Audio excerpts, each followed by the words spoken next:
দক্ষিণ দিনাজপুরের বালুরঘাটে নিরাপত্তা ব্যবস্থা কার্যকর করার জন্য জেলা ট্রাফিক পুলিশের প্রচেষ্টা সত্ত্বেও পেট্রোল পাম্পগুলিতে ট্রাফিক নিয়ম লঙ্ঘন করা হচ্ছে। পুলিশ যথাক্রমে বাইক চালক এবং গাড়ি চালকদের জন্য হেলমেট এবং সিট বেল্ট বাধ্যতামূলক করেছে এবং এমনকি একটি নিয়ম জারি করা হয়েছে যে সুরক্ষা না মানলে পেট্রোল পাম্পগুলি তাদের পেট্রোল দেবে না।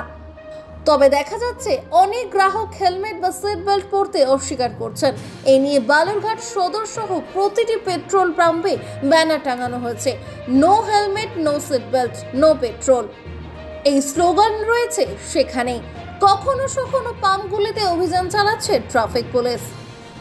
তবে সপ্তাহ দুয়েকের মধ্যে ওই নিয়মটি কার্যত মুখ থুবড়ে পড়েছে বলে অভিযোগ সাধারণ মানুষের, কিন্তু এ নিয়ে গ্রাহকদের জোর করতে পারেন না বলে জানাচ্ছেন পাম্প কর্তৃপক্ষ।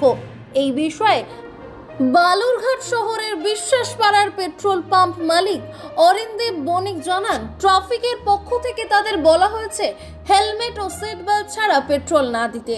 কেউ শুনছেন আবার কেউ শুনছেন না, বেশি বললে তেল না নিয়ে চলে যাচ্ছেন, কিন্তু তারা জোর করতে পারেন না। কোনো গ্রাহকদের শুধু আবেদন করতে পারেন বলেই তিনি জানান।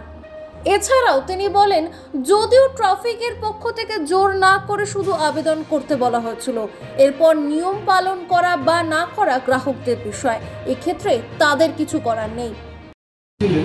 আমাদেরকে ইনস্ট্রাক্ট করে গেছেন যে হেলমেট ছাড়া পেট্রোল দিতে না, এবং তারা এখানে একটা ব্যানারও টানিয়ে দিয়ে গেছেন। তো এবার ওনারা আমাদেরকে বলেছিলেন যে আপনারা বলবেন কাস্টমারকে যাতে হেলমেট পরে আসে বা সিট বেল্টটা লাগিয়ে আসে গাড়িতে, চার চাকাতে।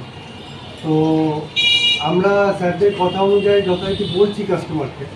তো কিছু কিছু কাস্টমার যেমন এরকম বলছে, কিছু কিছু কাস্টমার শুনছে, বলছে ঠিক আছে নেক্সট টাইম থেকে পরে আসবো। আবার কিছু কিছু কাস্টমার বলছে আপনারা দেবেন না, চলে যাবো, নেবো না পেট্রোল।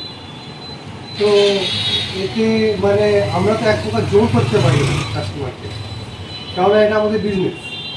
আমার এখান থেকে তাহলে আমি যদি তাকে ফোর্স করি তাহলে স্যার চলে যাবে। এবং স্যারেরাও বলে গেছেন যে আপনারা ফোর্স করবেন না, আপনারা বলবেন শুধু যে হেলমেটটা পরে আসবে।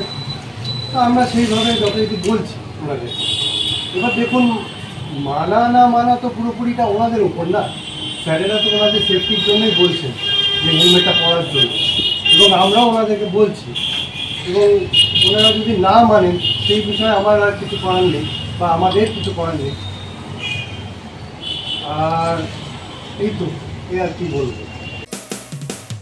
মানুষের পাশে মানুষের সাথে আমরা আছি এই বাংলাতে।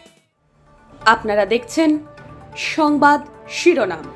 দেখলেন তো অনেক কিছু, এবার দেখুন নতুন কিছু।